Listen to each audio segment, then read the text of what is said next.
Hey guys, welcome to Kapow. I'm Sonya. And I'm Al. Now, if you haven't noticed by the giant board that's behind us, we are at Graphic Festival here in the Sydney Opera House. It's an amazing event that brings artists and writers and collaborators in the wonderful world of comic books all to one place so they can just unload their awesomeness on us. Yes, and we're here to capture it all. Now, don't worry, we're going to be doing your standard stuff. We've got a couple of reviews for you today. We're going to be looking at American-born Chinese and also Alex de Campy's Smoke Ashes. Yes, so that's going to be fantastic. But the all-important but. Yes, more excitingly than that, I'm actually interviewing Dave McKean in this episode. Yes, believe it or not. And I am going to be interviewing Morrison and Gerard Way. So we're trying to keep our lunches down. There. Yep, it's all good. It's going to be fantastic. But let's go. Yes, let's do it. Let's get to it now. The name Alex de Campy may not be the biggest one in comics, and that's despite having garnered an Eisner nomination for her limited series Smoke, along with artist Igor Corday. But a new collected edition coming from Dark Horse, bringing Smoke together with its sequel Ashes, could change all that. Interestingly, Ashes was actually launched through Kickstarter with Jimmy Broxton set to handle artwork, until creative differences caused him to leave the project. Luckily, de Campy was able to jump into her address book and come up with a slew of talented artists to take over. But before we go into detail on the art, I'm watching you, what are Smoke and Ashes all about? Well, that's kind of a big question, rather difficult to answer, but you know what? Let's give it a go. Smoke introduces us to London in the not-so-distant future. An ugly city at the centre of a corrupt country that avoids tipping over into revolution only due to an excess of apathy. I saw similarities to some of Paul Verhoeven's films, with billboards advertising a better life through chemicals or touting America as the land of the free, terms and conditions apply, all underlining this dark, dystopian image. The Kickstarter pitch describes it as a 250-page bullet ride from the rotting brain of future London to the psychic heart of America. But that could actually describe both books. Yeah. Our heroes are Rupert Kane, a former special ops soldier turned government assassin, and Katie Shah, an investigative reporter. They discover a decades-old conspiracy, unbalance the government, and then go on a run for their lives from an enemy they can't possibly defeat. This is one of those books that you finish feeling like you've had an experience. You do. And because of that, I'm definitely not going to spoil anything for you by telling you any more details about the story. The art. We can talk about the art now, yes? Yes, we can talk about the art. Okay. I've got to say, although I loved Igor Corday's work in Smoke and in Part of Ashes, I loved seeing all the different styles from artists like Colin Doran, Richard Pace, R.M. Guerra, and a handful of others. Which provides a myriad different interpretations of each character and adds a dynamic, shifting feel to the story as it careens along unanchored. Above all though, I loved Bill Sienkiewicz's input near the end, just truly beautiful. Yeah, that was one of my favourite parts as well. Look, I gotta say, I'm really glad I got to read these two books as a whole. You would never know that 8 years had actually passed between the two of them. It just flows so seamlessly into one another. This is amazing. It's such a beautiful story with amazing art, and it's definitely a buy. Yeah, look, I think this one really does have it all. It's got humour, gore, introspection, science fiction, politics, and, you know, an albino fighting a cyborg. So what else do you need? This is definitely a buy from me as well. This is one that will leave you thinking, but also with a smile on your face. Okay, Kapowians, it's very nerve-wracking and very exciting for me right now because sitting with me is the fabulous Dave McKean. Dave, thank you so much for joining us here at Kapow. Thank you for Kapowing me. Excellent. So you're here at Graphic Festival premiering 9 Lives. So could you tell us a little bit about what 9 Lives is? Yeah, it's a collection of short stories. And some of them had their origins as film projects, many as comic book projects that have been sort of turned into films or turned halfway into films. Some of them are songs. There are 6 songs with films accompanying, and they are a collection of either little bits of people's lives, or one of them is a whole person's life, beginning to end. So it's 9 Lives is just a way of bracketing a collection of disparate short stories. Are they inspired by true lives, or are they complete fabrications? They're a mixture. They are all about sort of real people in real life situations, although the imagery is often quite dreamlike and imaginative. They're all real people stories. Some of them are, I mean, one of them is semi-autobiographical. A couple are about friends of mine. One of them is a little clip from a feature film that I'm finishing called Luna, and that has its origins in some friends of mine who went through a very difficult situation. So yes, a mixture. Now, I've read a lot of interviews with other artists who kind of credit you as a bit of an inspiration. So I was wondering, who or what inspires you with your art? That's a big question, I'm sorry. Have you got 7 hours? I mean, there's a, you know, the end is listless, as they say. But it's really almost anybody. You can find something to take from almost everything. That's what I learnt in art school. Just keep my eyes open. Just keep watching everything. Just keep watching everything. Absorb it all. But there are a few key people over the years who've been really important for me. Winsor McKay is one of the originators of comics. Did Little Nemo in Slumberland. Is still one of my favourites. And one of your fellow countrymen, Sean Tan, I really like at the moment. And then there's a great Italian artist called Lorenzo Mattotti, who I still think is the best comics artist ever. Wow, that's a big call, that one. Now you do everything. You do animation, you do drawing, sculpture, photography. Not quite. This is my cooking. Maybe later.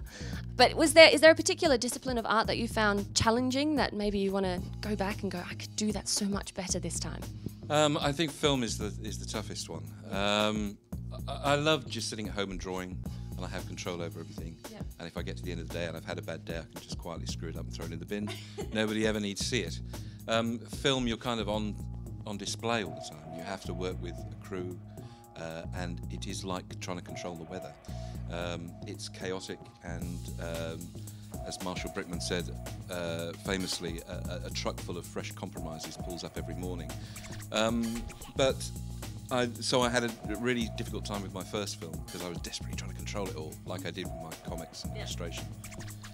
The other films that I've made, especially Luna, this one that I'm finishing at the moment, I learnt to just back off really and let the actors do their thing. And this chaos happens, and you just have to try and pick and choose and gently manoeuvre it into something that is your world. So if you go with it, it's fabulous. If you fight it all the time, it's a bugger. Is there someone that, living or dead, because you collaborate with a lot of very interesting people, but is there someone that you would just give your right arm for just to collaborate with? Again, there's just so many. Asking big questions. I'm a huge fan of early cinema. In fact, a lot of the work that was done in the 10s and 20s, you know, it was the birth of comics, it was the birth of film, it's the birth of jazz, it's the birth of all the media that I really love. Extraordinary time. So a lot of those people, the early filmmakers, Murnau and Dreyer and Fritz Lang and these people, you know, I would love to have contributed to Dr. Caligari or something like that. So that's the world that is a big inspiration to me. But obviously we're living at the beginning of a new century and trying to take some of that spirit into a digital age, in this new age. It's kind of interesting. Is there something that you're working on at the moment that you could maybe give us a bit of a sneak idea on? I usually try and keep at least 12 balls up in the air at once. So I'm working on covers again for Sandman, for Neil's new series. Very exciting. Which is very daunting. Yes. It wasn't daunting at all during the first ones because nobody knew who we were, so we just did it. It didn't really matter. Didn't matter. But now there's this huge expectation of what it is. So I kind of had stage fright this time. But I've started those. That's going okay. And then I'm planning another film. Oh, fabulous. Another strange semi-theatre, semi-film called Callisto and the Wolves, where we take the audience into the woods and show them a very strange mythic story of Callisto. And there's no words in it, and there's lots and lots of music in it, and I don't quite know what it's going to be yet.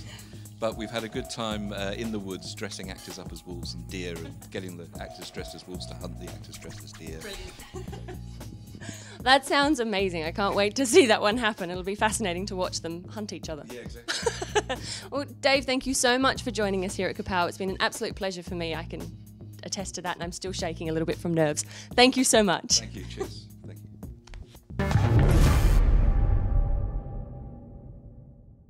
Racial discrimination can be a difficult topic to broach in graphic novel form, especially when you're targeting a young adult audience. You don't want to introduce any material that's too confrontational, but you also don't want it to be like an after-school special. Luckily, Jean Luen Yang's multi-award-winning graphic American-Born Chinese manages to avoid both of those traps. There's a deceptively simple story here, or rather 3 stories, which all rotate around the central concepts of discrimination and misguided attempts to try and fit in. First, we meet the Monkey King, a universally well-known character of Chinese legend thanks to the TV series Monkey Magic. Then we meet Jing Wang, a second-generation Chinese-American going through middle school. And finally, Danny, a high school student who gets visited by his cousin Chin Ki, who is basically a grab bag of every harmful Asian stereotype you can think of. Right up there with Mickey Rooney in Breakfast at Tiffany's. It was interesting to me that the sections with Chin Ki are accompanied by a laugh track at the bottom of the page, drawing attention to that old argument that those over-the-top stereotypes are just done for laughs. But placed against Danny's reaction to Chin Ki's antics, you're left with no illusion as to how damaging those stereotypes can be. Yeah, and the reaction to the discrimination in all 3 stories results in the characters trying to change themselves in order to be accepted. The Monkey King throws himself into learning kung fu and gaining human form, Jin Wang avoids any references to his heritage, and Danny pretends that he has no Chinese heritage at all. How these 3 stories start to tie together is very cleverly done, and we won't spoil how that all happens, but this is an intelligent book that I think has appeal to all ages. Yeah, I agree, and the art is as cleverly simple as the story. The lines and colours are clean and bright, the characters are expressive and individual, and there's also a slight change in style between the 3 stories that gives you a good sense of place. I think this book deals with a difficult topic in a very intelligent and even-handed way. Plus, it's a lot of fun to read. It is. It's definitely a buy from me. Yeah, look, likewise, it's a buy from me as well. I think there's such a great balance of humour and drama here, and as I say, although it is aimed at young adults, there's a genuine all-ages feel here. There's something for everyone. Check it out if you have a chance. Grant Morrison and Gerard Way, thank you so much for taking the time to talk to us today. Thanks for having us. It is a genuine pleasure.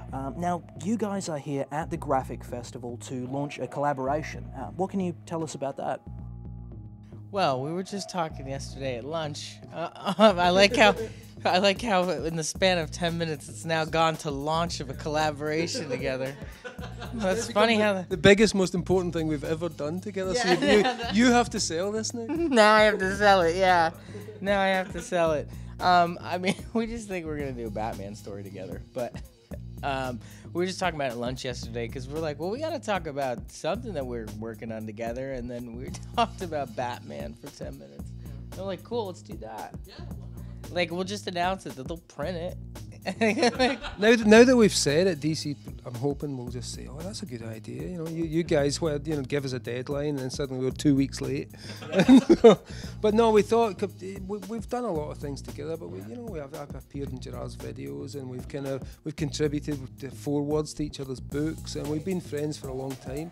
So we figured, you know, once this whole thing was announced that these 2 guys are going to be collaborating together, we thought, well, we better do something then, you know.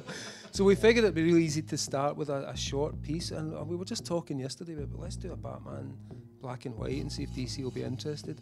And we come up with a way of doing it that I think is really unusual and really new, and it was based on a little bit of stuff that you'd come up with and a little bit of stuff that I was thinking about. So we thought we'd start with that and then see, once we establish this style, this new way of doing comics that we just come up with yesterday, then we might extend that into something new that's, you know, it's a bit more of our own thing. But right now the collaboration is really just us tonight talking, and so we collaborate every time we hang out together. We're just collaborating, and that's more of that collaboration happening tonight. But well, we got to in Vegas. That was actually really amazing. At Morrison Con, he had done this. This was the first time you did that, right? Or had you done? No, I'd done sort of spoken word pieces before, but that was kind of the longest one and probably the best one we've done so far. Yeah, and there was all this music that James DeWeese and I had, you know, we had put it together, and then we basically played live, and that was really cool to be able to play with one of your heroes, who doesn't normally do that kind of thing, and normally I do music, but it was cool to be in the background making the sounds happen. So. And how did you guys actually first meet? Was it when you were working on the clips for the Killjoys? No, we'd known each other at that point for many years. Yeah. I mean, it happened basically. I saw the video for the Black Parade on TV, and I've kind of seen the band before. I'd seen Helena and things. I thought, oh, they look kind of cool. But it was the Black Parade really blew me away. You know, it was for me. It was right at that moment. You know, I'm a big sort of Beatles fan, a big psychedelia fan. And then to see this kind of punk version of psychedelia, and the Black Parade was just Sgt. Pepper is dead, and he's in the afterlife, and it really, visually it struck me, and then I started to listen to the lyrics. I loved the music of it, and what excited me about it was the combination of the emo kid of that period. You know, those old kids were cutting themselves at the time, the teenagers, and at the same time young boys were dying in Afghanistan and Iraq. And in a way, I felt that the video had fused those two, the emo kid and the soldier, together. So it seemed really, really like on the money. And I just thought, whoever made this is a bit of a genius, you know.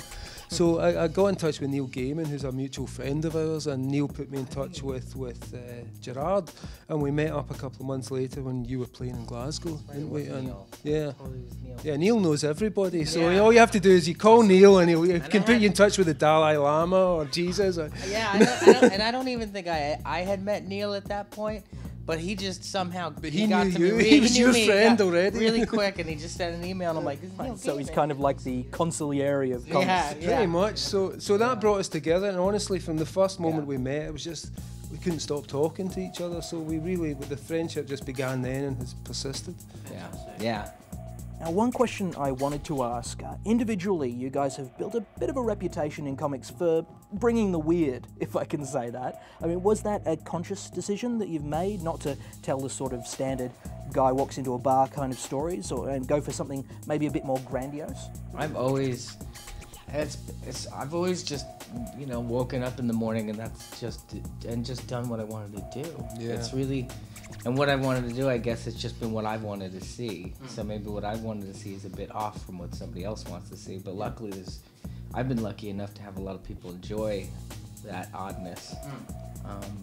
You know, I think it seems weird, perhaps, if you contrast it with, say, an 80s DC comic, or but it was never weird. This wasn't weird for me. When I was doing Doom Patrol, which people kind of considered the weirdest comic, I was just writing about my friends. You know, I was hanging about with a lot of young, artistic people. I was in my 20s. It was that was the scene I was in. You know, there was a lot of fragile, broken people, but who were really cool and creative. So I wanted to write about that, and that bunch of characters really fit the milieu that I was living in, you know. So honestly, it's never seemed weird to me. It seemed completely normal. And when people say it's weird, I kind of just point at them and say, well, you must be pretty goddamn conservative. Right. So obviously that seems to be the answer that comes out when people ask where their inspiration comes from. It's just whatever occurs to you on the day. But has there been anything, obviously there's been a crossover from your music into comics. Right. Has that been your main source of inspiration, or are there other things that have come into play? I think, you know, all the stuff that I do is generally relative to each other. So I just figure out what the best way to channel that is. Like, Umbrella Academy, to me, will always be connected to Black Parade because I kind of thought them up at the same time, and I worked on them together. And then obviously Killjoys is connected to the band because I was conceiving those at the same time. Well, on that, thank you guys so much for taking the time to chat to us today. It's been an absolute pleasure. You're welcome, thank you.